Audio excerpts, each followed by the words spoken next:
Hello, everybody, and welcome back to Command Point. Shane here, and I'm joined by Ryan. And today, we're going to be talking about the 5 hardest kill teams to play in Kill Team. Yeah. The other day, we talked about the 5 easiest, and today we're going to break down the 5 most difficult. So, I'm going to specify that difficult to play doesn't mean that they're bad. It just means that they are probably not advisable for a new player to run, maybe, or perhaps they are a harder team to master, really is all that this means. Some teams can be so hard to play that it's a detriment to their competitive success. Usually not the case, but I think it can happen. I was going to say, just because these teams are complex doesn't necessarily mean that they're good. Yes. And I think on the flip side, too, it's funny, ironically, I think a lot of the teams we have on our top 5 hardest teams are stronger teams than the teams that we had on our top 5 easiest teams, for the most part, with some exceptions. But yeah. So Ryan, do you want to? We have a few honorable mentions. Do you want to go over one of them? We've got 3 honorable Yes. mentions here because we just could not make up our minds as to what should take up the honorable mention slot. Starting off with Corsairs. Yeah, Corsairs I think are like very tricksy. I mean, they feel like an elf team for sure, sort of through and through. They're extremely fast. They can hit really, really hard. They also die to a stiff breeze, so they're somewhat unforgiving. Yeah. They don't have a lot of dice fixing, so you need to pick your attacks very carefully. And I think what really makes them difficult to play is the fact that like the really cool plays you could do with Corsairs are not always obvious. There's usually some cool stuff that Corsairs can do to get themselves out of a position, like a bad position, but it's not easy to spot, I think, a lot of the time. And it comes down to like you kind of unique operative special rules and certain tactical ploys and strategic ploys that they have to like reposition themselves. I think a solid team. I don't think they're a bad team by any means, but they're not easy to play. And I would you agree, Ryan? Yeah. Yeah. So our next honorable mention, and again, it was really hard to get 5, which is why we have 3 honorable mentions here that were just outside. I'm going to say Novitiates. I think Novitiates, everybody that I've talked to seems to agree with me that's played this team a lot, that they are very hard to play. A strong team, no doubt, but I think they are somewhat unforgiving as well, so, a lot like Corsairs. I mean, they're even squishier than Corsairs. They are 7 wounds each, 4-up saves. In melee in particular, it's very easy to wipe out a novitiate model, and shooting not so much. And a lot of their weapons and their ways of like doing attrition, it's not always super straightforward. You've got the flamer, which hits really hard, especially with their ploy.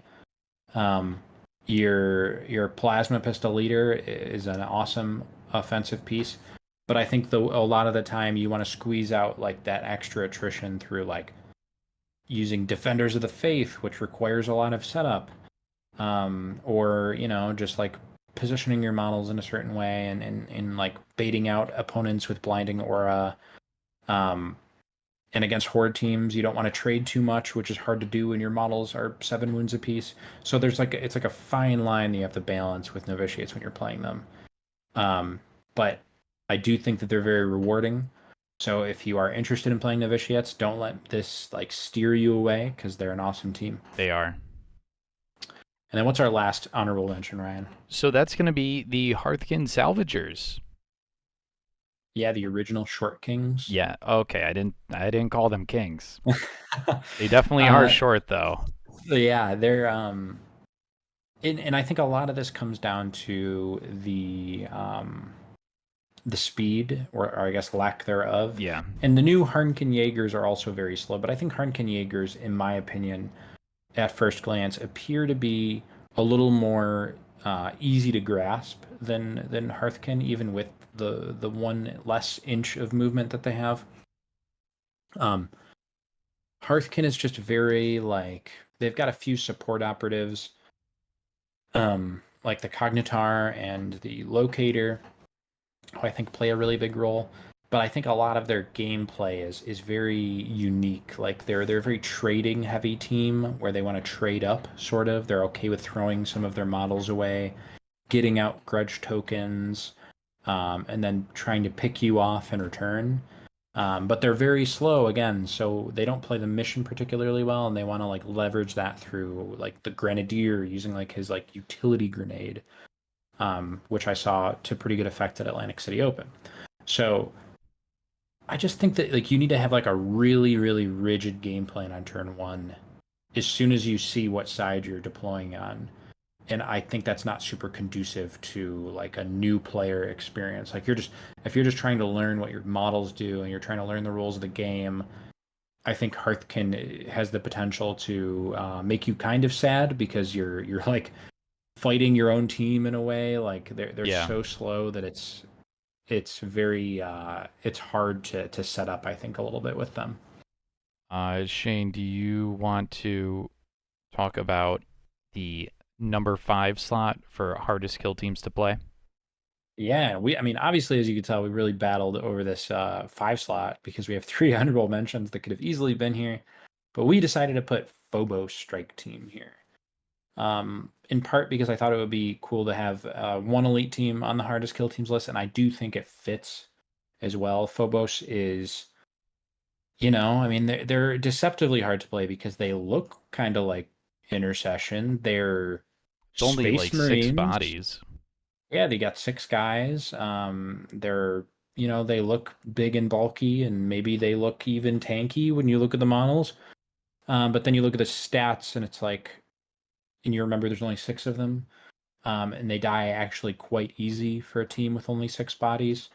Um, and on top of that, they are not the hardest hitting team either.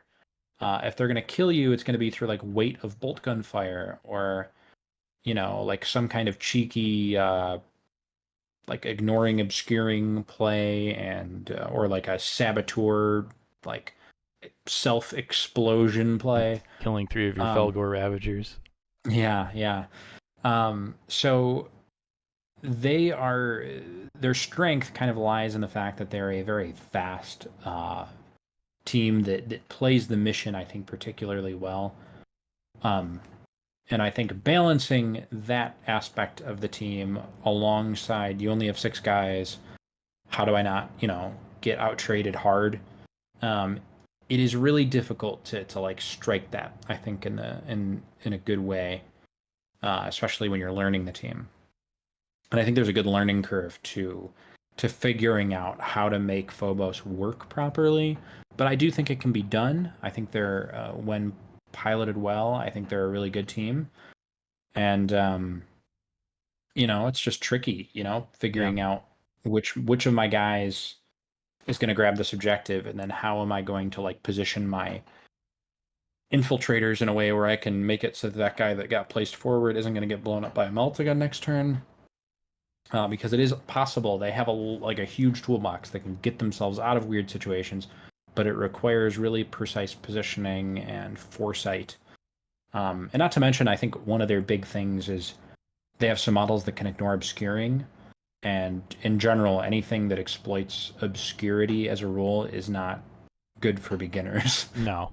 because No. that requires It understanding how throws obscurity works. it throws a whole wrench in that already pretty complicated process.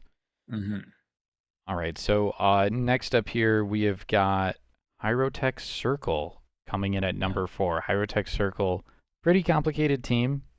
At first glance, you're looking at them and you're like, okay, it feels like every other model is a completely different model in terms of like its Yeah. stat line.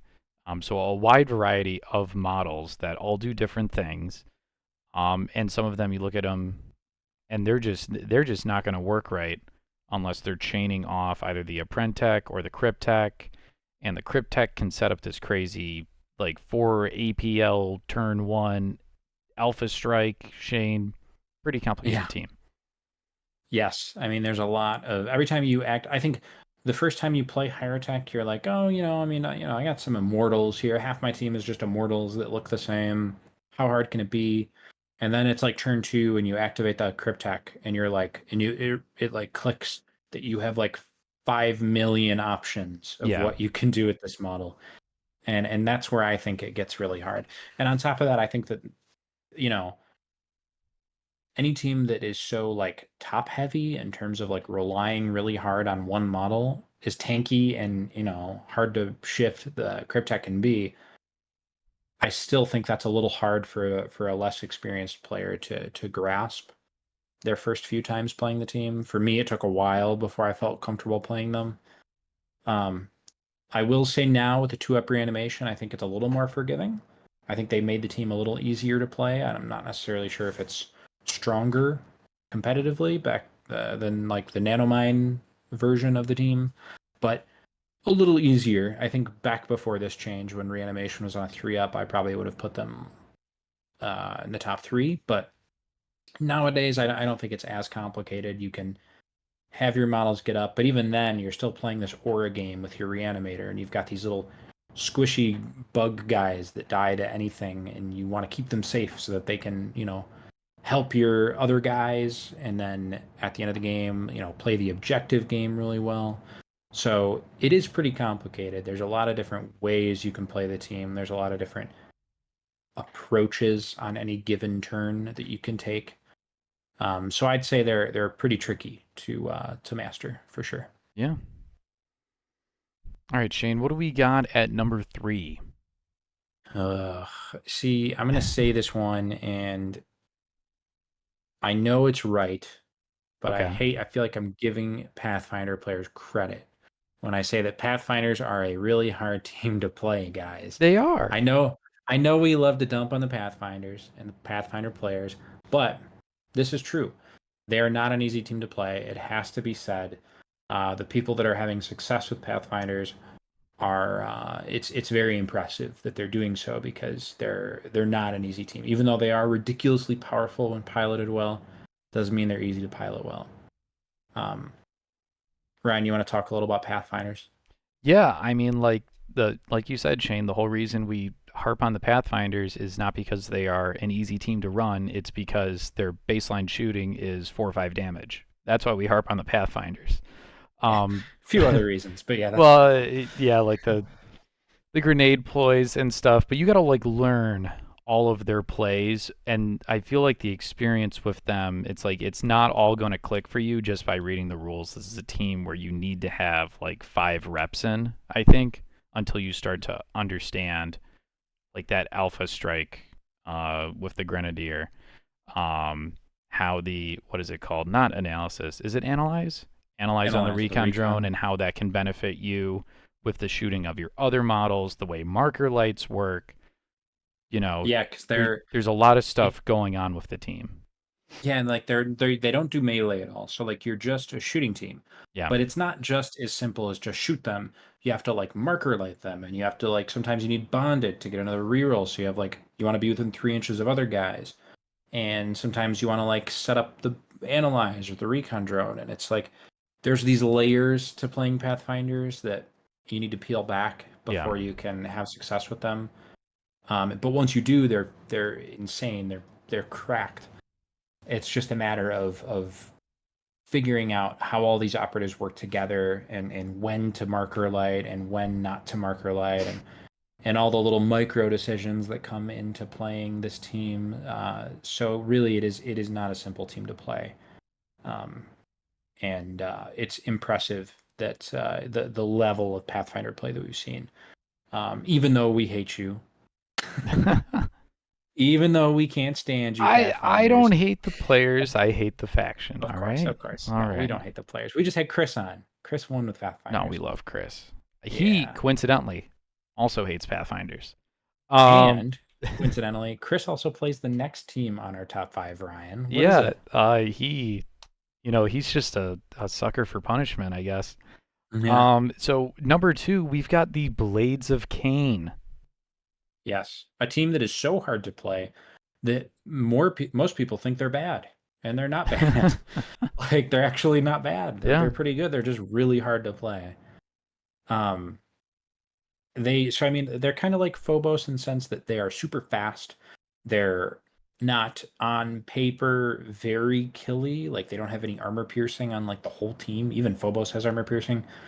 Um, and they've got some good melee profiles, but it's all like 4 attacks on 3s with like shady sources of rerolls where it's like awkward timing to get it.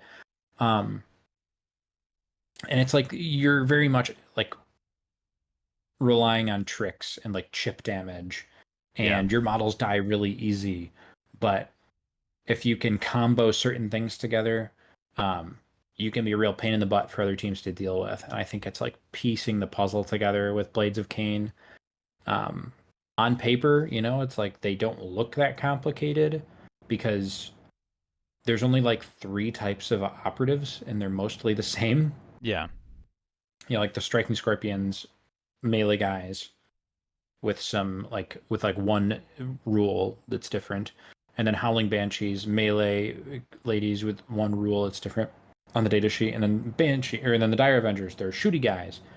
But then you look at the aspect techniques, and you're like, oh wow, each of these have like 6 different additional rules. That's crazy, and like so you have to know when to use what techniques. You have to like, if you're new to this team, you're going to be flipping back at your book Yeah. constantly. You need Like, to oh wait, know what models to take in mm-hmm. which matchups, and you need to know the timing on your aspect techniques. And they also have the strategic ploys and the tac ops, or the tactical ploys. So I mean, like really, this team has like a whole nother layer of complexity just with those aspect techniques. Yeah. And you pair that with the fact that they are not an obvious attrition team in terms of how they kill things. And they do die pretty easily, so they're not very forgiving.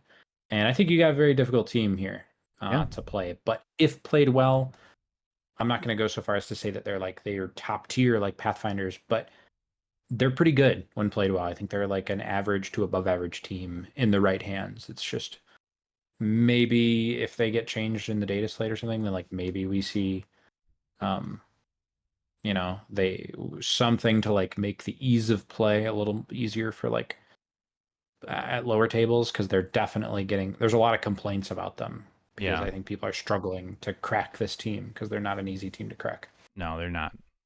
Ryan, what's number one? What's the most complicated? What's the hardest kill The team to most play? complicated, hardest kill team to run. It's WarpCoven. First off, the team at a base level, just the way it works with like all the sorcerers and everything, and choosing what spells that each one of them knows and how to equip them, yada yada, all that stuff, all that basic like team building stuff. That's already complicated enough. But then you had like multiple updates that So are many balance so updates. dense, Yeah. are so dense.